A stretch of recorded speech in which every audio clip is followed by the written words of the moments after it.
ಈ ಜನ್ಮದ ಜೋಡಿ ಬಗ್ಗೆನೇ ಮಾತಾಡ್ಬೇಕಾದ್ರೆ ಒಂದು ಮಣಿ ಮಣಿ ಹಾಡು, ಅದ್ರ ಹಿಂದೆ ಒಂದು ಬ್ಯೂಟಿಫುಲ್ ಕಥೆ. ಇನ್ಫ್ಯಾಕ್ಟ್ ಹಾಡು ಎಷ್ಟು ಚೆನ್ನಾಗಿದೆಯೋ ಅದನ್ನ ಪಿಕ್ಚರೈಸ್ ಮಾಡೋದಕ್ಕೂ ಕೂಡ ಹಾಗೆ ಗೌರಿಶಂಕರ್ ಅವ್ರು ಇರಬಹುದು ಅಥವಾ ನಾಗಾಭರಣ ಅವರು ಕರೆಕ್ಟ್ ಆಗಿ ಅದೊಂದು ಸಂಜೆ ಸೂರ್ಯಾಸ್ತದ ಸಮಯ ಪ್ರತಿದಿನ 6 ರಿಂದ 7 ನಡುವೆನೆ ಇಷ್ಟಿಷ್ಟೇ ಶೂಟ್ ಮಾಡಿ ಕೊನೆಗೆ ಮುಗಿಸಿರುವಂತಹ ಒಂದು ಹಾಡು. 15 ದಿವಸ ಒಂದು ಹಾಡಿಗೂ ಅದಕ್ಕೆ ಅಷ್ಟೇ ಗೌರವ. ಇಲ್ಲಿ ವಿಜುವಲಿ ಕೂಡ ಸಿಕ್ಬೇಕಾದ್ರೆ ಅದೊಂಥರ ಬ್ಯೂಟಿಫುಲ್ ಟ್ರೀಟ್, ನೋಡೋದಕ್ಕೂ ಕೂಡ ಕೇಳೋದಕ್ಕೂ ಕೂಡ.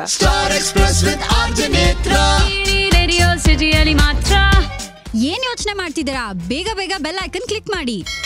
ಅದು ಇನ್ನೊಂದು ವಿಶೇಷ ಏನಂತಂದ್ರೆ, ಅದು ಬರ್ದಿದ್ದು ಹಾಡಿಗೆ ಅಂತ ಬರ್ದಿದ್ದಲ್ಲ, ಅದು ನಾನು ಎಲ್.ಎನ್. ಶಾಸ್ತ್ರಿ ಕೂತ್ಕೊಂಡು ಕಂಪೋಸಿಂಗ್ ಟೈಮಲ್ಲಿ ದೂರದಲ್ಲಿ ವರದಪ್ಪ ಅವರು, ಅಣ್ಣವರು, ಬರ್ಗೂರ್ ಸರ್, ನಾಗಾಭರಣ ಸರ್ ಕೂತ್ಕೊಂಡು ಅವರು ಡಿಸ್ಕಸ್ ಮಾಡ್ತಾ ಇದ್ರು. ಆ ಟೈಮಲ್ಲಿ ನಾವು ಟ್ಯೂನ್ ಮಾಡಿ ಮಾಡೋದಕ್ಕೇನು ಕೆಲಸ ಇರಲಿಲ್ಲ, ಸುಮ್ಮನೆ ಕೂತಿದ್ದೆ. ಸ್ಕ್ರಿಪ್ಟ್ ಬುಕ್ ಒಂದು ಎಕ್ಸ್ಟ್ರಾ ಇತ್ತು, ಅದನ್ನು ತಗೊಂಡೆ. ಕೈ ತಗೊಂಡಾಗೆ ಓದ್ತಾ ಹೋದರೆ 2 ಪುಟ ಭಾಳ ಚೆನ್ನಾಗಿತ್ತು. ಆ್ಯಕ್ಚುಲಿ ಬರ್ಗೂರ್ ಸರ್ ಡೈಲಾಗ್ಸ್ ತುಂಬ ಚೆನ್ನಾಗಿ ಬರೆದಿದ್ದಾರೆ ಆ ಪಿಕ್ಚರ್ಗೆ. ಈ 2 ಪುಟ ಅಂತೂ ಇನ್ನೂ ಚೆನ್ನಾಗಿತ್ತು. ನಾನು ಶಾಸ್ತ್ರಿ ಹತ್ರ ಹೇಳಿದೆ, ಶಾಸ್ತ್ರಿ ಇದು ಬರೀ ಡೈಲಾಗಲ್ಲಿದೆ, ಇದಕ್ಕೆ ಟ್ಯೂನ್ ಮಾಡಿದ್ರೆ ಚೆನ್ನಾಗಿರುತ್ತೆ ಅಂತ. ದೂರದಲ್ಲಿ ವರದಣ್ಣ ನೋಡಿ ಏನಾದ್ರು ಹೊಳಿತಾ ಅಂತಂದರು. ಅಣ್ಣ, ಈ 2 ಪೇಜ್ ಭಾಳ ಚೆನ್ನಾಗಿದೆ ಸಂಭಾಷಣೆ, ಇದನ್ನ ಹಾಡಾಗಿ ಮಾಡಿದ್ರೆ ಚೆನ್ನಾಗಿರುತ್ತೆ ಅಂತ. ಹೌದಾ, ಹೇಗೆ ಅಂತಂದ್ರು. ನಮ್ಗೊಂದು 1 hour ಟೈಮ್ ಕೊಡಿ ಅಂತ. ಸೊ ನಾನು ಎಲ್.ಎನ್. ಶಾಸ್ತ್ರಿ, ಡೋಲಕ್ ಶೇಖರ್ ಹೊರಗಡೆ ಬಂದ್ವಿ. ಅಲ್ಲಿ ಪೋರ್ಟಿಕೋದಲ್ಲಿ ನಾನು ಒಂದೊಂದೇ ಸಾಲಿಗೆ ಟ್ಯೂನ್ ಮಾಡ್ತಾ ಒಂದು ಹಾಡು ಕಟ್ಟಿ, ಆಮೇಲೆ ಶಾಸ್ತ್ರಿ ಅದನ್ನ ಪ್ರಾಕ್ಟೀಸ್ ಮಾಡಿ ಮತ್ತೆ ಒಳಗಡೆ ಬಂದು ಹಾಡಿ ತೋರಿಸಿದ್ವಿ. ಹೌದು. ಆವಾಗ ಯಾರು ಮಾತಾಡಿಲ್ಲ. ನನ್ಗೆ ಅವಾಗ ಇದು ಬೇಕಿತ್ತ ನಂಗೆ ಅಂತ, ಯಾಕಂದ್ರೆ ರಿಯಾಕ್ಟ್ ಮಾಡಿಲ್ಲ ಅಲ್ಲಿ ಯಾರು. ಆದ್ರೆ ಅಲ್ಲಿ ಏನು ಯಾಕೆ ರಿಯಾಕ್ಟ್ ಮಾಡಿಲ್ಲ ಅಂದ್ರೆ, ಹಾಡು ಚೆನ್ನಾಗಿದೆ ಆದ್ರೆ ಉದ್ದ ಆಯ್ತೇನೋ, ಇದನ್ನ ಹೇಗೆ ಬರೀ ಸಂಭಾಷಣೆನ ಚಿತ್ರೀಕರಣ ಮಾಡೋದು ಅನ್ನೋದೆಲ್ಲ ಯೋಚನೆ ಬಂತಂತೆ ಅವ್ರಿಗೆ. ಆವಾಗ ವರದಣ್ಣ ಹೇಳಿದ್ರು, ಹಾಡು ಚೆನ್ನಾಗಿದೆ ಆದ್ರೆ ಉದ್ದಾಗಿಲ್ವಾ ಅಂತ. ನಾನು ಹೇಳಿದೆ, ಎಲ್ಲಿ ಬೇಕೋ ಅಲ್ಲಿ ಕಟ್ ಮಾಡ್ಕೋಬೋದಂತ. ಆಗ ಭರಣ ಅವ್ರು ಹೇಳಿದ್ರು, ಇಲ್ಲಣ್ಣ ಇದು ಹಾಡು ಬೇಕು, ಇರ್ಲಿ, ಇದು ಚೆನ್ನಾಗಿದೆ, ಇದನ್ನ ಹೇಗೆ ತೆಗಿಬೇಕು ಅಂತ ಒಂದು ಐಡಿಯಾ ಮಾಡ್ತೀನಿ ನಾನು ಅಂತ. ಹಾಗೆ ಅವರು 6 ಗಂಟೆವರೆಗೂ ಟಾಕಿ ಪೋರ್ಷನ್, ಆಮೇಲೆ 6 ರಿಂದ 7 ಆ ಮುಸ್ಸಂಜೆಯ ಲೈಟಲ್ಲಿ ಪ್ರತಿದಿನ ಆ ಥರ ಶೂಟಿಂಗ್ ಮಾಡಿದ್ರು. ಆಮೇಲೆ ಶಿವರಾಜ್ ಕುಮಾರ್ ಅವರು ಅಷ್ಟೇ, ಅವರು ಅದನ್ನು ಹಾಡು ಶಾಸ್ತ್ರಿ, ಮಂಜುಳಾ ಗುರು ಅವರು ಟ್ರ್ಯಾಕ್ ಹಾಡಿದ್ರು. ವರದಣ್ಣ ಮತ್ತೆ ರಾಜ್ಕುಮಾರ್ ಅವರು ಕೇಳಿಸಿದ್ರು ಅವರಿಗೆ, ಶಿವರಾಜ್ ಕುಮಾರ್ ಅವರಿಗೆ. ಶಿವಣ್ಣ ಕೇಳಿದ್ಮೇಲೆ ಚೆನ್ನಾಗಿದೆ ಅಂತಂದ್ರು. ವರದಣ್ಣ ಸುಮ್ಮನೆ ಹಾಡ್ತೀನಪ್ಪ ಅಂತಂದ್ರು. ಇಲ್ಲಪ್ಪ, ಅವರು ಅಪ್ಪಣ್ಣ ಅಂತಿದ್ರು ವರದಣ್ಣನಿಗೆ. ಅಪ್ಪಣ್ಣ ಇಲ್ಲ ಬೇಡ ಅಂತ. ನಾನು ಹೇಳಿದೆ, ಶಿವಣ್ಣ ಟ್ರೈ ಮಾಡಿ, ಯಾವುದಕ್ಕೊಂದು ಟ್ರೈ ಮಾಡಿ ಅಂತ. ಹಾಗೆ ಅವರು ಸುಮ್ಮನೆ ಹುಡುಗಾಟಿಕೆಗೆ ಟ್ರೈ ಮಾಡಿದ್ದು, ಕೊನೆಗೆ ಅದೇ ಉಳ್ಕೊಳ್ತಾರೆ. ಅದು ಎಂತ ಕ್ಲಾಸಿಕ್ ಹಾಡಾಗಿ ಹೋಯ್ತು ಇವತ್ತಿಗೆ. ಪೂರ್ತಿ ಹಾಡು ಸ್ಟಾರ್ಟಿಂಗ್ ಇಂದ ಶುರುವಾದ್ರೆ ಕೊನೆಯವರೆಗೂ ಹಾಡುವಂತ ಕೆಲವಾರು ಹಾಡುಗಳಲ್ಲಿ ಮಣಿ ಖಂಡಿತ ಇದ್ದೇ ಇರುತ್ತೆ ಆ ಲಿಸ್ಟ್ ಅಲ್ಲಿ. ಅವತ್ತಿನ ಮಕ್ಕಳಲ್ಲಿ ಎಲ್ರ ಬಾಯಲ್ಲೂ ಇದ್ದಂತ ಒಂದು ಹಾಡಿದು. ನಾವು 90s ಅಲ್ಲಿ ಸ್ಕೂಲಲ್ಲಿ ಇರ್ತಾ ಇದೊಂದು ಹಾಡು ಎಲ್ಲ ಮೂಲೆಯಲ್ಲಿ ಬಂದ್ರು ನಮ್ಗಳಿಗೆ ಏನಂದ್ರೆ ಅದು ಫಸ್ಟ್ ಇಂದ ಸ್ಟಾರ್ಟ್ ಆಗ್ಬೇಕು, ಫಸ್ಟ್ ಇಂದ ಬರ್ಬೇಕು, ಎಂಡ್ವರೆಗೂ ಹೇಳ್ಬೇಕು. ಮೊದಲು ಕಟ್ಟೆ ಮಾಡೋ ಹಾಗಿಲ್ಲ. ಸ್ಕೂಲ್ ಕಾಂಪಿಟೇಷನ್ ಗಳಲ್ಲಿ ಇರ್ಬಹುದು, ಎಲ್ಲಾ ಕಡೆ ಇರ್ತಿದ್ವು ಈ ಹಾಡು. ಆತರ ನಿಜವಾಗ್ಲೂ ಅವತ್ತಿನ ವೈರಾಲಿಟಿ, ಇವತ್ತಿಗೆ ಏನ್ ವೈರಲ್ ಸಾಂಗ್ ಅಂತೆಲ್ಲ ಹೇಳ್ತೀವಿ, ಅವತ್ತಿಗೆ ಮೋಸ್ಟ್ ಟ್ರೆಂಡಿಂಗ್ ವೈರಲ್ ಸಾಂಗ್ ಅಂತಂದ್ರೆ ಮಣಿ ಹಾಡು. ಅವತ್ತಿನ ಟೈಮ್ಸ್ ನಲ್ಲಿ ಜನ್ಮದ ಜೋಡಿನಲ್ಲೂ ಕೂಡ 9 ಹಾಡನ್ನ ಕೊಟ್ಟಿದ್ರಿ. ಅಷ್ಟು ಹಾಡು ಒಂದೊಂದೇ ಇಡೀ ಆಲ್ಬಮ್ ಹಿಟ್ ಆಗುವಂಥದ್ದು. ನಾವು ಅವತ್ತಿನ 90s ಕಿಡ್ಸ್ ನಾವು ನೋಡುವಂತ ಕಥೆಗಳಿವು. ಒಂದು ಸಿನಿಮಾ ಅಂತಂದ್ರೆ ಎಷ್ಟೋ ಪಟ ಅಂತ 4-5 ಹಾಡು ಈಸಿಲಿ ನಾವು ಲಿಸ್ಟ್ ಮಾಡೋ ರೀತಿ ಇರ್ತಿತ್ತು. ಇವತ್ತಿಗೆ ಒಂದು ಸಿನಿಮಾದಲ್ಲಿ 1 ಹಾಡು ತಪ್ಪಿದ್ರೆ ಮ್ಯಾಕ್ಸಿಮಮ್ 2ನೇ ಹಾಡು, ಹಾಗೆ ಅಲ್ಲಿಗೆ ಸೀಮಿತ ಆಗೋಗಿದೆ. ಸೊ ನಿಮ್ಮ 90s ನ ಸಿನಿಮಾಗಳು ಅಂತ ಬಂದ್ರೆ ಜನ್ಮದ ಜೋಡಿ ಇರಬಹುದು, ಅಥವಾ ರೈಟ್ ಫ್ರಮ್ ನಿಮ್ಮ ಮೊದಲನೇ ಸಿನಿಮಾ ಅನುಭವದಿಂದ ಕೂಡ ಒಳ್ಳೊಳ್ಳೆ ಹಾಡುಗಳು ಕೊಡ್ತಾನೆ ಬಂದಿದ್ದೀರಾ. ಅನುಭವ ಎಲ್ವಾ ಇದ್ದೇನೆ. ನಾನು ಅವಾಗ ಲಿರಿಸಿಸ್ಟ್ ಫಸ್ಟ್ ತಲೆ ನನ್ನ ಮಗ, ಅಲ್ಲಿಂದ ತಗೊಂಡ್ರೆ ನನ್ಗೇನಂತಂದ್ರೆ ಅದು ಒಂದು ಹುಮ್ಮಸ್ಸು. ಈ ಸಿನಿಮಾ ಮ್ಯೂಸಿಕಲ್ ಸಿನಿಮಾ ಮಾಡೋಣ ಅಂತ, ಒಂದು ಕತೆ ಕೇಳಿದ ತಕ್ಷಣ ಇದನ್ನ ಮ್ಯೂಸಿಕಲ್ ಸಿನಿಮಾ ಮಾಡೋಣ ಅಂತ. ಜನ್ಮ ಜೋಡಿನೂ ಹಾಗೇನೆ, ನಾನು ಒಂದು 12 ಜಾಗ ಗುರ್ತಾಕೊಂಡಿದ್ದೆ. ನಾಗಾಭರಣ ಸರ್ ಕತೆ ಎಲ್ಲ ಹೇಳಿ ಆದಮೇಲೆ ನಾನು ಹೇಳಿದೆ, ಸರ್ ಇದರಲ್ಲಿ 12 ಜಾಗ ಇದೆ ಸರ್ ಹಾಡು ಮಾಡೋಕ್ಕೆ ಅಂತ. ರೀ ನಿಮ್ಮ ಹಾಡನ್ನೇ ಮಾಡ್ತಾ ಕೂತ್ಕೋಬೇಕಾ, ನಾವು ಡೈಲಾಗ್ ಮಾಡೋದು ಯಾವಾಗ ಆಗಲ್ಲ, ನಿಮಗೆ 7 ಹಾಡು ಜಾಗ ಕೊಡೋದು ಅಂತ ಹೇಳಿದ್ರು.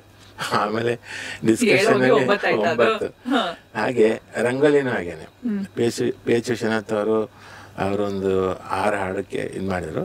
ನಾನು ಅವ್ರ ಹತ್ರ ಸರ್ ಇಲ್ಲೊಂದು ಹಾಕೋಣ, ಸರ್ ಇಲ್ಲೊಂದು ಹಾಕೋಣ, ಸರ್ ಇದೊಂದು ಹಾಡು ಚೆನ್ನಾಗಿದೆ, ಈಗ ಮಾಡ್ತಾ ಮಾಡ್ತಾ ಅಲ್ಲೂ 10 ಹಾಡು ಮಾಡಿದ್ದೆ ನಾನು. ಸೊ ಇದೊಂದು ಹುಚ್ಚು ನನಗೆ. ಒಂದು ಸಿನಿಮಾ ಕತೆ ಹೇಳ್ತಾ ಇದ್ದಾಗ ನನಗೆ ತಲೆ ಹೊಡ್ತಾ ಇರೋದು, ಎಲ್ಲೆಲ್ಲಿ ಹಾಡು ಹಾಕ್ಬೋದು, ಎಲ್ಲೆಲ್ಲಿ ಹಾಡು ಮಾಡ್ಬೋದು ಅಂತ. ಸೊ ಅದೊಂದು ಆಸಕ್ತಿ ಅಷ್ಟೆ. ಸಿನಿಮಾದಲ್ಲಿ ಸಂಗೀತ ನಿರ್ದೇಶಕ ಆದವನು ಕೂಡ ಕಥೆಯಲ್ಲಿ ಇನ್ವಾಲ್ವ್ಮೆಂಟ್ ಆದ್ರೇನೆ ಅಲ್ಲಿ ಚೆನ್ನಾಗಿ ಬರೋದು. ನೀವು ಮೊದಲಿನ ಕಾಲದಲ್ಲಿ ನೀವು ಯೋಚನೆ ಮಾಡ್ತಾ ಇದ್ರೆ ಕತೆ ಬರೆದವರು, ಸಾಹಿತಿಗಳು, ಗಾಯಕರು, ಸಂಗೀತ ನಿರ್ದೇಶಕರು ಎಲ್ಲ ಸೇರಿ ಕೆಲಸ ಮಾಡ್ತಿದ್ರು.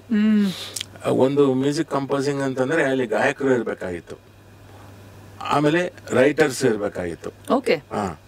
SPB ಅವರು ಬೆಂಗಳೂರಿಗೆ ಬರ್ತಾ ಇದ್ದ ಸಮಯದಲ್ಲಿ ಒಂದು ಕಾರಲ್ಲಿ ನಾವು 4-5 ಮಂದಿ ಲಿರಿಸಿಸ್ಟ್ಗಳು, ಆಗ ಅಂಬಾಸೆಡರ್ ಕಾರು, ಎಷ್ಟು ಜನ ಬೇಕಾದ್ರೂ ತುಂಬ್ಕೋಬೋದು, ನಾವೆಲ್ಲ ಲಿರಿಸಿಸ್ಟ್ಗಳು ಎಲ್ಲ ಸೇರಿಕೊಂಡು ಕಾರಲ್ಲಿ ಅವ್ರನ್ನ ಹಿಂಬಾಲಿಸೋದು. ಅವ್ರದ್ದೊಂದು ಕಾರು, ನಮ್ದೊಂದು ಕಾರು. ಅವ್ರು ಯಾವ್ಯಾವ ಸ್ಟುಡಿಯೋದಲ್ಲಿ ಹೋಗ್ತಾರೆ, ಅಲ್ಲಿ ಯಾರು ಬರ್ದಿದ್ದಾರೆ ಅವ್ರು ಹಾಡ್ತಾ ಇರುವಾಗ ಅಲ್ಲಿ ಕೂತಿರ್ಬೇಕು. ಅವರು ಪದಗಳು ತಪ್ಪು ಆಗಿದ್ರೆ ಅಥವಾ ಉಚ್ಚಾರ ಕಷ್ಟ ಆದ್ರೆ ಅವ್ರು ಹೇಳ್ತಾರೆ ಇದನ್ನೇನಾದ್ರು ಬದಲಾಯಿಸ್ಬೋದ ಅಂತ. ಆಗ ಲಿರಿಸಿಸ್ಟ್ ಅದನ್ನ ಬದಲಾಯಿಸ್ತಿದ್ರು. ಈ ತರದೊಂದು ಕಾಲ ಇತ್ತು. ಬರ್ತಾ ಬರ್ತಾ ಅವ್ರ ಕೆಲಸ ಬೇರೆ, ಇನ್ನೊಬ್ಬರ ಕೆಲಸ ಬೇರೆ, ಮ್ಯೂಸಿಷಿಯನ್ಸ್ ಇಲ್ಲ ಈಗ, ಒಬ್ಬ ಕೀಬೋರ್ಡಿಸ್ಟ್, ಅವನೇ ವಾಟ್ಸ್ಆಪ್ ಅಲ್ಲಿ ಲಿರಿಕ್ಸ್ ಬರುತ್ತೆ, ಕಂಪ್ಯೂಟರ್ ಎಲ್ಲ ಇನ್ಸ್ಟ್ರೂಮೆಂಟ್ ಸೌಂಡ್ ಬರುತ್ತೆ, ಎಲ್ಲ ಒಂಥರ ಒನ್ ಮ್ಯಾನ್ ಆರ್ಮಿ ತರ ಆಗೋಗಿದೆ. ಒಳ್ಳೇದು ಹೌದು, ಕೆಟ್ಟದು ಹೌದು. ಅದರಿಂದ ಹೌದು, ಒಳ್ಳೇದು ಏನಂತಂದ್ರೆ ಟೆಕ್ನಾಲಜಿ ಸ್ವಲ್ಪ ಟೆಕ್ನಿಕಲಿ ತುಂಬಾ ಚೆನ್ನಾಗಿ ಡೆಪ್ತ್ ಜಾಸ್ತಿ. ಈಗಿನ ಹಾಡುಗಳಲ್ಲಿ ಶಬ್ದ ಜೋರಾಗಿರುತ್ತೆ. ಅದೇ ವೇಳೆ ಅನೇಕ ವಾದ್ಯಗಾರರ ಕೆಲಸ ಹೋಯ್ತು. ಅದೊಂದು ಲೈವ್ ಇನ್ಸ್ಟ್ರೂಮೆಂಟ್ಗಳು ತುಂಬಾ ಕಮ್ಮಿ. ಎಲ್ಲೋ ಒಂದೊಂದು ಸಿನಿಮಾಗಳಲ್ಲಿ ಇಷ್ಟು ದೊಡ್ಡ ಆರ್ಕೆಸ್ಟ್ರಾ ಪೀಸ್ ನುಡ್ಸಿದೀವಿ ಅಂದ್ರೆ ಅದು ನ್ಯೂಸ್ ಆರ್ಟಿಕಲ್. ಬಟ್ ಅವತ್ತಿನ ಕಾಲದಲ್ಲಿ ಲೈವ್ ಇನ್ಸ್ಟ್ರೂಮೆಂಟ್ಗಳು ನಿಜವಾಗ್ಲೂ ಎಷ್ಟು ಚಂದ ಇರ್ತಾ ಇತ್ತು ನೋಡೋದಕ್ಕದು. ಹೌದು. ಈಗ ನೀವು ವಯಲಿನ್ಸು ಅವಾಗೊಂದು 30 ವಯಲಿನ್ಸು 40 ವಯಲಿನ್ಸ್ ಎಲ್ಲ ಹಾಕಿ ಒಂದು ಸಿನಿಮಾಕ್ಕೆ ಹಾಡು ಮಾಡಿದಾಗ ಇವತ್ತು ಅದು ಕೇಳಿದಾಗ ಅವ್ರು ಹೇಗೆ ನುಡಿಸಿರ್ತಾರೆ, ಅಷ್ಟು ಒಂದು ಚೂರು ಅಪಸ್ವರ ಬಾರ್ದ ರೀತಿಯಲ್ಲಿ. ಯಾಕಂದ್ರೆ 40 ಜನ ಒಟ್ಟಿಗೆ ನುಡಿಸುವಾಗ ಯಾರ್ದೋ ಒಂದು ಅಪಸ್ವರ ಬರಬಾರ್ದು. ಒಬ್ಬೊಂದು ಅಪಸ್ವರ ಬಂದ್ರೆ ಇಡೀ ಹಾಳಾಗುತ್ತೆ. ಅಷ್ಟು ಶ್ರದ್ಧೆಯಿಂದ ಕೆಲಸ ಮಾಡ್ತಿದ್ರು. ಒಂದು ಸಿನಿಮಾದಲ್ಲಿ ಕೆಲಸ ಮಾಡುವಾಗ ಅಷ್ಟು ಶ್ರದ್ಧೆ ಎಲ್ಲ ಡಿಪಾರ್ಟ್ಮೆಂಟ್ ಅಲ್ಲಿ ಕೂಡ. ಕತೆ ಬರೆಯೋನು ಅವನು ಯೋಚನೆ ಮಾಡಬೇಕು, ಈ ಕತೆ ಜನಕ್ಕೆ ಇಷ್ಟ ಆಗುತ್ತಾ ಅನ್ನೋದು. ಆಮೇಲೆ ಚಿತ್ರಕಥೆ ಬರೆಯೋನು ಪ್ರತಿ ದೃಶ್ಯವನ್ನು ಅವನು ಲೆಕ್ಕಾಚಾರ ಹಾಕ್ಬೇಕು. ಈ ದೃಶ್ಯ ಪ್ರೇಕ್ಷಕರಿಗೆ ಎಷ್ಟು ತಲುಪುತ್ತೆ, ಅವ್ನಿಗೆ ಇಷ್ಟ ಆಗತ್ತಾ ಅಂತ ಅದನ್ನ ಯೋಚನೆ ಮಾಡಬೇಕು. ಸಂಭಾಷಣೆಯಲ್ಲಿ ನಾನು ಏನು ಅವರಿಗೆ ಮನರಂಜನೆ ಕೊಡಬಹುದು ಅನ್ನೋದು ಡೈಲಾಗ್ ರೈಟರ್ ಯೋಚನೆ ಮಾಡಬೇಕು. ಈಗ ಪ್ರತಿ ಹೆಜ್ಜೆಗೂ ಪ್ರತಿ ಇದರಲ್ಲೂ ಕೂಡ ಹಂತದಲ್ಲೂ ಕೂಡ ಕೆಲಸ ಮಾಡುವಾಗ ಅವನು ಒಂದು ನಿಷ್ಠೆಯಿಂದ ಕೆಲಸ ಮಾಡಬೇಕು. ಇವತ್ತು ಏನಾಗಿದೆ ಅಂದರೆ ಹೆಚ್ಚಿನ ಇದು ಶೋಕಿಗೆ ಬರೋರು ಜಾಸ್ತಿ, ಮತ್ತು ತಾವು ತಿಳ್ಕೊಂಡಿದ್ದೀವಿ ತುಂಬ ಅಂತ ಭ್ರಮೆಯಲ್ಲಿರೋರು ಜಾಸ್ತಿ. ಹೀಗಾಗಿ ಏನಾಗುತ್ತೆ, ಸಿನಿಮಾಗಳ ಒಂದು ಮೌಲ್ಯ, ಅದು ಕ್ವಾಲಿಟಿ ಹಾಳಾಗಿ ಜನಕ್ಕೆ ಏನಾಗುತ್ತೆ. ಇನ್ನೊಂದು ಕೆಲವು ಸಲ ಏನಾಗುತ್ತೆ, ಒಳ್ಳೆ ಸಿನಿಮಾ ಅಂತ ಅನ್ಕೊಳ್ಳಿ, ವಾರಕ್ಕೆ 10-15 ರಿಲೀಸ್ ಆದ್ರೆ ಒಂದು ಸಿನಿಮಾ ಯಾವ್ದೋ ಒಂದು ಪ್ರೇಕ್ಷಕ ಹೋಗ್ತಾ, ಅವನ ಹತ್ರ ಜೇಬಲ್ಲಿ ಇರೋದು ಒಂದು ಸಿನಿಮಾ ನೋಡೋಷ್ಟು ದುಡ್ಡು ಅಥವಾ 2 ಸಿನಿಮಾ ನೋಡೋದು ದುಡ್ಡು. ಅವನು ಹೋಗ್ತಾನೆ, ಫಸ್ಟ್ ನೋಡಿದ ತಕ್ಷಣ ಆ ಸಿನಿಮಾ ಅವನಿಗೆ ನಿರಾಶೆ ಮಾಡಿದ್ರೆ ಇನ್ನೊಂದು ಸಿನಿಮಾ, ಇನ್ನು 11 ಸಿನಿಮಾ 10ರಲ್ಲಿ ಒಂದು ಈ ತರ ಕೆಟ್ಟದಾಗಿದ್ರೆ 9 ಒಳ್ಳೆ ಸಿನಿಮಾ ಇದ್ರು ನಾವು ನೋಡಕ್ ಹೋಗಲ್ಲ. ಅವಾಗ ಎಫೆಕ್ಟ್ ನೋಡಿ, ಒಬ್ಬ ತಪ್ಪು ಮಾಡಿದ್ರೆ ಒಂದು ಕೆಟ್ಟ ಸಿನಿಮಾ ಕೊಟ್ರೆ 9 ಜನಕ್ಕೆ ಎಫೆಕ್ಟ್ ಆಗುತ್ತೆ ಅದ್ರ ವಾರದಲ್ಲಿ. ಸೊ ಇದು ಹೀಗಾಗಿ ಏನಾಗಿದೆ, ಜೊತೆಗೆ ಮಾಲ್ಗಳಲ್ಲಿ ರೇಟ್ ಜಾಸ್ತಿ.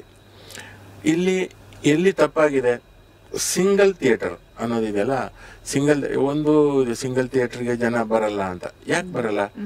ಕ್ವಾಲಿಟಿ ಕೊಟ್ರೆ ಒಂದು ಫಸ್ಟ್ ನೋಡ್ಬೇಕಾದ್ದು ಟಾಯ್ಲೆಟ್. ನಮ್ಮಲ್ಲಿ ಹೆಚ್ಚಿನ ಇವರಿಗೆ ಟಾಯ್ಲೆಟ್ ಕಾನ್ಸೆಪ್ಟೇ ಇಲ್ಲ. ಒಂದು ಬಸ್ ಸ್ಟ್ಯಾಂಡಿಗೆ ಹೋಗಿ ಕೆಟ್ಟದಾಗಿರುತ್ತೆ, ಒಂದು ಹೋಟ್ಲಿಗೆ ಹೋಗಿ ಒಳಗಡೆ ಹೋಗೋ ಕಷ್ಟ, ಒಳ ಬಾಗಿಲಿರುತ್ತೆ, ಅದೊಂದು. ಹೀಗೆ ಟಾಯ್ಲೆಟ್ ಬಗ್ಗೆ ಅಸಡ್ಡೆ ನಮ್ಮಲ್ಲಿ, ಅದೊಂದು ತುಂಬಾ ಬೇಸರದ ವಿಷಯ. ಟಾಯ್ಲೆಟ್ ಅನ್ನು ಸರಿ ಮಾಡಿ ಒಂದು ಸೌಂಡು ಮತ್ತೆ ವಿಜುವಲ್ ಆಗಿ ಮತ್ತೆ ಆಡಿಯೋ ಕೂಡ ಎಲ್ಲ ನೀಟಾಗಿ ಮಾಡಿದ್ರೆ ಒಂದ್ಸಲ ಮಾಡುವಂತ ಕೆಲಸ ಅದು. ಆಮೇಲೆ ಮೇಂಟೈನ್ ಮಾಡಬೇಕು. ಸಿಂಗಲ್ ಥಿಯೇಟರ್ಗೆ ಅದು ಕನ್ನಡದ ಆಡಿಯನ್ಸ್ ಯಾರು? ತರಕಾರಿ ಮಾರೋರು, ಹೋಟೆಲ್ ಕಾರ್ಮಿಕರು, ಆಟೋ ಡ್ರೈವರ್ಸು, ಸೊ ಮಧ್ಯಮ ಆಡಿಯನ್ಸ್ ಬರೋದಕ್ಕೆ ತುಂಬಾ ಕಷ್ಟ ಮಾಡ್ಬಿಟ್ಟಿದ್ವಿ. ಹೌದು, ಅವರಿಗೆ ಬರದಾಗೆ ಮಾಡಿದೀವಿ ನಾವು. ರೇಟ್ ಜಾಸ್ತಿ ಮಾಡಿದ್ವಿ, ಮಾಲಲ್ಲೇ ಸಿನಿಮಾ ಮಾಡಿದ್ವಿ, ಸಿಂಗಲ್ ಥಿಯೇಟರ್ ಹೊಡೆದಾಕಿದ್ರು. ಇನ್ನೊಂದು ಕೆಲವ್ರು ಏನ್ ಮಾಡ್ತಾರೆ, ಸಿಂಗಲ್ ಥಿಯೇಟರ್ನ ಅದು ಹೊಲಸಾಗಿ ಹಾಗೆ ಮೇಂಟೈನ್ ಮಾಡದೆ ಜನ ಬರಬಾರ್ದು, ಯಾಕೆ ಗೊತ್ತಾ, ಅದನ್ನು ಹೊಡೆದಾಕ್ಬೇಕು, ಹೊಡೆದಾಕಿ ಅಲ್ಲಿ ಇದು ಬಿಸ್ನೆಸ್ ಮಾಲ್ ಮಾಡ್ಬೇಕು, ಬಿಸ್ನೆಸ್ ಕಾಂಪ್ಲೆಕ್ಸ್ ಮಾಡಬೇಕು. ಈ ಒಂದು ದುರಾಲೋಚನೆಯಿಂದ ಈ ತರ ಆಗ್ತಾ ಇದೆ. ಸೊ ಅದಕ್ಕೆ ಸರಿಯಾಗಿ ಏನಾಗಿದೆ, ಕೋವಿಡ್ ಬಂದ ಮೇಲೆ ಲಾಕ್ಡೌನ್ ಟೈಮಲ್ಲಿ ಮನೇಲಿ ಕೂತು ಸಿನಿಮಾ ನೋಡೋ ಒಂದು ಅಭ್ಯಾಸ ಆದ್ಮೇಲೆ ಮೊಬೈಲಲ್ಲೇ ಇವತ್ತು ಸಿನಿಮಾ ನೋಡ್ಬೋದು. ನಾವಿವತ್ತು ಕಾಂಪೀಟ್ ಮಾಡ್ಬೇಕಾದ್ದು ತೆಲುಗು, ತಮಿಳು, ಮಲಯಾಳಂ, ಹಿಂದಿ ಇಷ್ಟು ಭಾಷೆ ಜೊತೆ ಕನ್ನಡ ನಾವು ಸ್ಪರ್ಧೆ. ಲ್ಯಾಂಗ್ವೇಜ್ ಕಾಂಪಿಟೇಷನ್, ಆಮೇಲೆ ಸ್ಕ್ರೀನ್ ಕಾಂಪಿಟೇಷನ್, ಬಿಗ್ ಸ್ಕ್ರೀನಾ, ಸ್ಮಾಲ್ ಸ್ಕ್ರೀನಾ, ಫೋನ್ ಸ್ಕ್ರೀನಾ. ಹಾಗಿರುವಾಗ ಇವತ್ತು ತುಂಬಾ ಜವಾಬ್ದಾರಿ ಇದೆ ನಿರ್ದೇಶಕರಿಗಾಗ್ಲಿ ನಿರ್ಮಾಪಕರಿಗಾಗ್ಲಿ. ಒಂದು ಅಮೋಘವಾದ ಸಿನಿಮಾವನ್ನೇ ನಾವು ಕೊಡ್ಬೇಕು ಅಂತ ದೃಷ್ಟಿ ಇಟ್ಕೊಂಡು ಮಾಡ್ಬೇಕಾಗತ್ತೆ. ಹೌದು.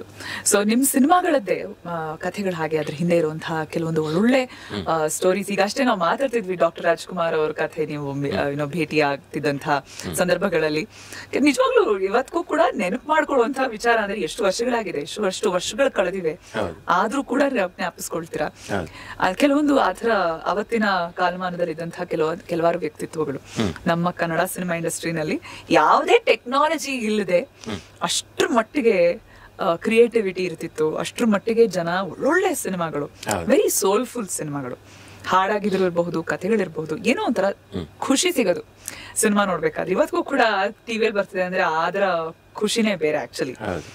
ಸೊ ನಿಮ್ಮ ಸಿನಿಮಾಗಳ ಪಟ್ಟಿಯಲ್ಲಿ ಇವತ್ತಿಗೂ ಬಹಳ ಮನ್ಸಿಗೆ ಹತ್ರವಾದ ಸಿನಿಮಾ ಅಂತ ಇದ್ರೆ ಕಷ್ಟ, 150 ಸಿನಿಮಾಗಳಲ್ಲಿ ಎತ್ತೋದು ಕಷ್ಟ, ಬಟ್ ಆದ್ರೂ ಇದೆಯಾ ಆ ಥರದ್ದು? ಅದೇ ಈಗ ಜನ್ಮ ಜೋಡಿ ಹೇಳ್ಬೋದು, ಜನ್ಮ ಜೋಡಿ, ಜೋಡಿ ಅಕ್ಕಿ, ಆಮೇಲೆ ಕುರ್ಬನ್ ರಾಣಿ, ಸೂರ್ಯವಂಶ, ಮಾಂಗಲ್ಯಂ ತಂತು ನಾನೇನ, ದುನಿಯಾ, ಕಿರಾತಕವರೆಗೂ ಹೇಳ್ಬೋದು. ಕಿರಾತಕ ಆದ್ಮೇಲೆ ಕೂಡ ನಾನು ಸಿನಿಮಾಗಳು ಸುಮಾರು 50 ಸಿನಿಮಾ ಮಾಡಿದ್ದೀನಿ. ಆದ್ರೆ ಏನಾಗುತ್ತೆ ಅಂದ್ರೆ ಎಲ್ಲ ಸಣ್ಣ ಬಜೆಟ್, ನಾವು ಪ್ರಚಾರ ಮಾಡಕ್ಕೆ ದುಡ್ಡಿಲ್ಲದೆ ಜನಕ್ಕೆ ಅದು ತಲುಪದೆ ಹೋಗಿ ಆ ಥರ ಆಗಿರೋವು ತುಂಬ ಇದ್ದಾವೆ. ಆದರೆ ನನ್ನ ಪ್ರಯತ್ನ ಅಂತೂ ನಾನು ಪ್ರತಿ ಸಿನಿಮಾ ಇದು ನನ್ನ ಹೊಸ ಸಿನಿಮಾ ಅನ್ನೋ ರೀತಿಯಲ್ಲೇ, ಇದು ನನ್ನ ಮೊದಲನೇ ಸಿನಿಮಾ ಅನ್ನೋ ರೀತಿಯಲ್ಲೇ ಕೆಲಸ ಮಾಡಿದ್ದೀನಿ. ಯಾಕಂದರೆ ಪ್ರತಿಯೊಬ್ಬ ಡಿಪಾರ್ಟ್ಮೆಂಟ್ನವರು ನನ್ನ ಕಾಂಟ್ರಿಬ್ಯೂಷನ್ ಏನು ಈ ಸಿನಿಮಾಕ್ಕೆ, ಈ ಸಿನಿಮಾದಲ್ಲಿ ನಾನು ಹೈಲೈಟ್ ಆಗಬೇಕು, ನನ್ನ ಕೆಲಸ ಚೆನ್ನಾಗಿ ಬರಬೇಕು ಅಂತ ಪ್ರತಿಯೊಬ್ಬರು ಯೋಚನೆ ಮಾಡಿದಾಗ ಒಂದು ಸಿನಿಮಾದಲ್ಲಿ ಒಳ್ಳೊಳ್ಳೆ ಕೆಲಸ ಆಗುತ್ತೆ. ಎಡಿಟ್ರು ಅವ್ರ ಕೆಲಸ, ಕ್ಯಾಮರಾಮ್ಯಾನ್ ಅವ್ರ ಕೆಲಸ, ಮ್ಯೂಸಿಕ್ನವರು ಅವ್ರ ಕೆಲಸ, ಸಾಹಿತಿಗಳು ಹಾಡು ಬರೆಯೋರು ಅವ್ರ ಕೆಲಸ. ಸೊ ಆ ಥರದ್ರಲ್ಲಿ ನನ್ನ ಪ್ರಯತ್ನ ನಾನು ಮಾಡಿದ್ದೀನಿ. ಮತ್ತೆ ಏನಾಗುತ್ತೆ ಅಂದರೆ ನಿರ್ಮಾಪಕರ ಹತ್ರ ದುಡ್ಡು ಇರಬೇಕು. ಇವತ್ತು ಪ್ರಚಾರ ಅಂತಂದರೆ ತುಂಬ ಖರ್ಚಾಗತ್ತೆ, ಮೊದಲಿನ ಥರ ಅಲ್ಲ. ಇವತ್ತು ತುಂಬ ವಿಭಾಗಗಳಿದ್ದಾವೆ ಮಾಧ್ಯಮಗಳು.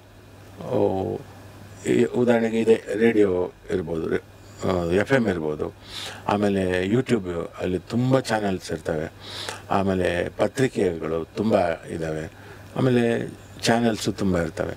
ಸೊ ಎಲ್ಲ ಕಡೆ ನಾವು ಅದನ್ನು ಪ್ರಚಾರಕ್ಕೆ ಹೊರಟಾಗ ಅವನಿಗೆ ಸಿನಿಮಾದ ಬಜೆಟ್ಗಿಂತ ಜಾಸ್ತಿ ಪ್ರಚಾರಕ್ಕೆ ಆಗತ್ತೆ.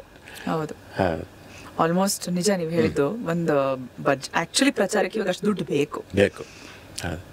ಇಲ್ಲಾಂದ್ರೆ ಜನಕ್ಕೆ ತಲುಪೋದಕ್ಕೆ ಕಷ್ಟ. ಒಂದು ನ್ಯೂಸ್ ಪೇಪರ್ ಅಲ್ಲಿ ಒಂದು ಕಟಿಂಗ್ ಹಾಕ್ಸ್ಬಿಟ್ಟು ಇಷ್ಟ್ರ ಮಟ್ಟಿಗೆ ಒಂದು ಅಡ್ವರ್ಟೈಸ್ಮೆಂಟ್ ಇದ್ರೆ ಖುಷಿಯಾಗಿ ಹೋಗಿ ನೋಡ್ತಿದ್ರು ಥಿಯೇಟರ್ಗಳಲ್ಲಿ. ನಮ್ಗೆ ನೆನಪಿದೆ, ಸೆಕೆಂಡ್ ಶೋಗೆ ಅಥವಾ ಸಾಯಂಕಾಲ ಫಸ್ಟ್ ಶೋಗೆಲ್ಲ ಫ್ರೀ ಆಗಿದೀವಿ ಅಂತಂದ್ರೆ ಸಾಯಂಕಾಲ ಪಿಕ್ಚರ್ ಹೋಗೋಣ, ಯಾವ್ದಿದೆ ನೋಡೋಣ ಅಂದ್ರೆ 1-2 ಥಿಯೇಟರ್ ಇರೋದು ಮನೆ ಹತ್ರದ್ದು ಅಷ್ಟೇ. ಅಲ್ಲಿಗೆ ಊಟ ಮಾಡ್ಕೊಳ್ಳೋದು, ಹೋಗೋದು, ಪಿಕ್ಚರ್ ನೋಡ್ಕೊಂಡು ವಾಪಸ್ ಬರೋದು. ಅಲ್ಲಿ ಯಾವ್ದಿದ್ರು ಇವಾಗೆಲ್ಲ ಈ ರಿವ್ಯೂ ಸಿಸ್ಟಮ್ ಎಲ್ಲ ಏನಿದೆ, ಎಷ್ಟು ಸ್ಟಾರ್ ಬಂತು ಒಂದ್ ಸಿನಿಮಾಗೆ, ಜನ ಎಷ್ಟು ರಿವ್ಯೂ ಕೊಟ್ಟಿದ್ದಾರೆ, ಅದೆಲ್ಲ ನೋಡಿ ಆಮೇಲೆ ಡಿಸೈಡ್ ಮಾಡ್ತೀವಿ ಹೋಗ್ಬೇಕಾ ಬೇಡವಾ. ಇನ್ನೊಂದಿಬ್ರು ಹೇಳ್ಬೇಕು ನಮ್ಗೆ, ಸಖತ್ತಾಗಿದೆ ಪಿಕ್ಚರ್, ಥಿಯೇಟರ್ ಅಲ್ಲಿ ಹೋಗಿ ನೋಡು ಅಂತ. ಅಷ್ಟ್ರ ಮಟ್ಟಿಗೆ it takes a lot for us to get convinced. ಈಗ ಅದರಲ್ಲಿ ಇನ್ನೊಂದಾಗಿದೆ, ಈ ಮಾಧ್ಯಮದವರು ರಿವ್ಯೂ ಬರೀತಾರೆ. ಅಲ್ಲಿ ಏನಾಗುತ್ತೆ ಅಂದರೆ, ನಾವು ಕೆಟ್ಟ ರಿವ್ಯೂ ಬರೆದು ಆ ಸಿನಿಮಾಕ್ಕೆ ಎಫೆಕ್ಟ್ ಯಾಕೆ ಮಾಡ್ಬೇಕು, ನಾವು ಪ್ರೊಡ್ಯೂಸರ್ಗೆ ಯಾಕೆ ಲಾಸ್ ಮಾಡಬೇಕು ಅಂತ ಹೇಳ್ಬಿಟ್ಟು ಅವ್ರು ಪಾಪ ಹೊಗಳಿ ಬರೀತಾರೆ. ಈ ಸಿನಿಮಾಕ್ಕೆ ನಾವು ಅನ್ಯಾಯ ಮಾಡೋದು ಬೇಡ ಅಂತ ಹೊಗಳಿ ಬರೀತಾರೆ. ಪ್ರೇಕ್ಷಕ ಹೋಗ್ತಾನೆ, ಅದು ಸಿನಿಮಾ ಕೆಟ್ಟದಾಗಿದ್ದಾರೆ, ಆ ರಿವ್ಯೂ ಬರೆದವನಿಗೆ ಏನೇನೋ ಸುಮ್ಮನೆ ಬುರುಡೆ ಬಿಟ್ಟಿದ್ದಾನೆ ಅಂತ. ಕೊನೆಗೆ ಈಗ ಏನಾಗಿದೆ, ರಿವ್ಯೂ ಕೂಡ ಜನ ನಂಬದ ಹಾಗೆ ಆಗಿದೆ. ಬಿಕಾಸ್ ಪೇಡ್ ರಿವ್ಯೂಸ್ ಹಾಕ್ಸ್ಕೊಂಡ್ಬಿಟ್ಟಿರ್ತಾರೆ, ಇಷ್ಟ ಜನ ಹಾಕಿದ್ದಾರೆ ಇಲ್ವಾ ಎಲ್ಲ ತರದ್ದು. ಸೊ ಒಂಥರ ಡಿಸ್ಬಿಲೀಫ್ ಅಲ್ಲೇ ಇರ್ತಾರೆ ಜನ. ಬೇಸಿಕ್ಲಿ ನಾನ್ ನೋಡ್ತೀನಿ ಅಥವಾ ಅವ್ರು ತುಂಬಾ ನಂಬುವಂತ 4 ಜನ ಹೇಳ್ಬೇಕು ಚೆನ್ನಾಗಿದೆ ಅಂತ. ಇವ್ರು ಹೇಳಿದ್ದಾರೆ ಅಂದ್ರೆ ಮೋಸ್ಟ್ ಚೆನ್ನಾಗಿರ್ಬಹುದು ಅನ್ನೋ ಮಟ್ಟಿಗೆ. ಸೊ ನಿಮ್ಮ ಸಿನಿಮಾಗಳಲ್ಲಿ ಹೇಳ್ತಾ ಇದ್ರಿ ಬಹಳ ಒಂದು ಲಿಸ್ಟೇ ಇದೆ, ಬಟ್ ಇವತ್ತಿಗೂ ಕೂಡ ಆ ಪ್ಯಾಷನ್ ಅನ್ನೋದೇನಿದೆ ಅಷ್ಟೇ ಚೆನ್ನಾಗಿ. ಯಾವುದೇ ಸಿನಿಮಾ ಒಂದು ಪಾತ್ರ ನಟನೆಯಲ್ಲಿರಬಹುದು, ಹಾಡಿನಲ್ಲಿರಬಹುದು, ನಿಮಗೆ ಲಿರಿಕ್ಸ್ ಬರೆಯೋದ್ರಲ್ಲಿ ಇರಬಹುದು, ಪ್ರತಿಯೊಂದರಲ್ಲೂ ಕೂಡ ಅಷ್ಟೇ ಶ್ರದ್ಧೆಯಿಂದ ಕೆಲಸ ಮಾಡ್ತಾ ತೊಡಗಿಸ್ಕೊಳ್ತಾ ಬಂದಿದ್ದೀರಾ. ಏನು ಬೆಳಗ್ಗೆ ಎದ್ದಾಗ ನಾನು ಕೆಲಸ ಮಾಡ್ಬೇಕು ಅಂತ ಅನ್ಸೋಂತ ಅಂಶ ಏನು? ಎಷ್ಟೋ ದಿನ ಎದ್ದಾಗ ಸಾಕ್ ಬಿಡು, ಎಲ್ಲೋ ಒಂದ್ ಕಡೆ ಊರ್ಗ್ ಹೋಗಿ ಸೇರ್ಕೊಂಡ್ಬಿಡೋಣ ಅಂತ ಅನ್ಸೋಂತ ಇದು ಎಲ್ರಿಗೂ ಇರುತ್ತೆ.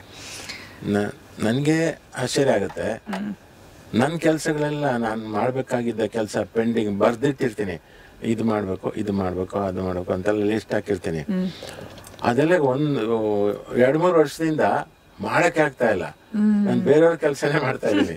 ಅವ್ರಿಗೆ ಲಿರಿಕ್ಸ್ ಬರೆಯೋದು, ಇವ್ರಿಗೆ ಮ್ಯೂಸಿಕ್ ಮಾಡೋದು, ಅಲ್ಲಿ ಒಂದು ಆಕ್ಟಿಂಗ್ ಮಾಡೋದು, ಎಲ್ಲ ಒಂದು ರೀತಿಯಲ್ಲಿ ನನಗೆ ಇಷ್ಟವಾದ್ದು, ಇನ್ನೊಂದು ರೀತಿಯಲ್ಲಿ ಮುಲಾಜ್ಗೆ. ಎಲ್ಲ ಸ್ನೇಹಿತರೆ ಚಿತ್ರರಂಗದಲ್ಲಿ ಅವ್ರು ಬಂದು, ಬಾರಪ್ಪ ಇದೊಂದು ಪಾತ್ರ ನೀನೇ ಮಾಡುತ್ತೆ, ನನಗೆ ಇಷ್ಟ ಇಲ್ಲಪ್ಪ, ಆ್ಯಕ್ಟಿಂಗ್ ಎಲ್ಲ ಇಂಟ್ರೆಸ್ಟ್ ಇಲ್ಲ ಅಂದರೆ ಇದೊಂದು ಮಾಡ್ಬಿಡು ಅಂತ. ಸರಿ ಅಂತ ಮುಲಾಜಿಗೆ ಹೋಗಿ ಅಲ್ಲಿ ಹೋದ್ಮೇಲೆ ಏನಾಗುತ್ತೆ ಅಂದರೆ, ನಂದು ಇನ್ವಾಲ್ವ್ಮೆಂಟ್ ಜಾಸ್ತಿ ಇರುತ್ತೆ, ಇದನ್ನು ಈ ಥರ ಮಾಡೋಣ ಹಾಗೆ ಅಂತ. ಸೊ ಅಲ್ಲೊಂದು 10 ದಿವಸ ಹೋಯ್ತು. ಇನ್ನೊಂದು ಕಡೆ ಇನ್ನೊಂದು ಯಾವುದೋ ಮ್ಯೂಸಿಕ್ಕು, ನಾನೀಗ ಮಾಡಲ್ಲಪ್ಪ, ಈ ಬಜೆಟ್ಗೆ ಸಾಧ್ಯವೇ ಇಲ್ಲ ಅಂದಾಗ ಅದೊಂದು 6 ತಿಂಗಳು ಎಳೆದಾಟ. ನೀವೇ ಮಾಡ್ಬೇಕು ಸರ್ ಅಂತ. ಅದು ನನಗೆ ಗೊತ್ತು, ಇದು ನನಗೆ ತಲೆಗೆ ಟೋಪಿ ಹಾಕಕ್ಕೆ ಇವ್ರು ಹೇಳೋದು ಅಂತ. ಆದರೂ ಎಷ್ಟು ಅವಾಯ್ಡ್ ಮಾಡಿದ್ರು ಕೊನೆಗೆ ಏನಾಗುತ್ತೆ ಅಂದರೆ, ಸರಿ ಇದೊಂದು ಮಾಡಿಕೊಟ್ಬೋಣ ಅಂತೇಳಿ ಅದಕ್ಕೊಂದು ವರ್ಷ ಹೋಗುತ್ತೆ. ಹೀಗೆ ಹೋಗ್ತಾ ಎಲ್ಲ ಹಾಗೆ ಒಂದೊಂದೇ ಸೇರ್ತಾ 150 ಆಗ್ತಾ ಹೋಯ್ತು. ಬಟ್ ಒಂದು ಇದಿಲ್ಲ ನನಗೆ, ಬೇಸರ ಇಲ್ಲ. ಈ ಒಂದು ಏನೋ ಮಾಡಿದ್ದೀನಿ, ಯಾವತ್ತಾದ್ರೂ ಯಾರಾದ್ರೂ ಗುರುತಿಸ್ತಾರೆ ನಾನು ಮಾಡಿರೋ ಕೆಲಸ ಅಂತ ಒಂದು ನಂಬಿಕೆ. ಬಹಳ ಇಂಟ್ರೆಸ್ಟಿಂಗ್ ಕಥೆಗಳು, ಅವರದ್ದೇ ಸಿನಿಮಾದ ಜರ್ನಿ. 150 ಸಿನಿಮಾಗಳು ಅಂತಂದ್ರೆ ಆಟನೇ ಅಲ್ವಾ? ಅದ್ರ ಹಿಂದೆ ಇರುವಂತಹ ಕಥೆಗಳು ನಿಜವಾಗ್ಲೂ ಒಂದೊಂದು ಮಾತಾಡ್ತಾ ಇದ್ರೆ ನಾವು ಥೀಸಿಸ್ ಮಾಡ್ಬೋದು, ಅಷ್ಟ್ರ ಮಟ್ಟಿಗೆ ವೆರಿ ಇಂಟ್ರೆಸ್ಟಿಂಗ್ ಕಥೆಗಳು. ಒಂದೊಂದು ಸಿನಿಮಾ ಅದ್ರ ಹಿಂದೆ ಇರುವಂತಹ ಸಕ್ಸಸ್ ನ ಹಿಂದೆ ನಾವು ಹೆಕ್ತಾ ಹೋದ್ರೆ ಒಂದೊಂದು ದಂತಕಥೆ ಆಗ್ತಾ ಹೋಗುತ್ತೆ. ಸೊ ಎಸ್, ವಿ ಮನೋಹರ್ ಅವ್ರ ಜೊತೆಗೆ ನಮ್ಮ ಮಾತುಕತೆ. ಇಂತಹ ಹೆಚ್ಚಿನ ಕಾಂಟೆಂಟ್ ಗಳಿಗೆ ಸಬ್ಸ್ಕ್ರೈಬ್ ಆಗಿ radio city Kannada YouTube channel. ಏನ್ ಯೋಚನೆ ಮಾಡ್ತಿದ್ದೀರಾ? ಬೇಗ ಬೆಲ್ ಐಕನ್ ಕ್ಲಿಕ್ ಮಾಡಿ.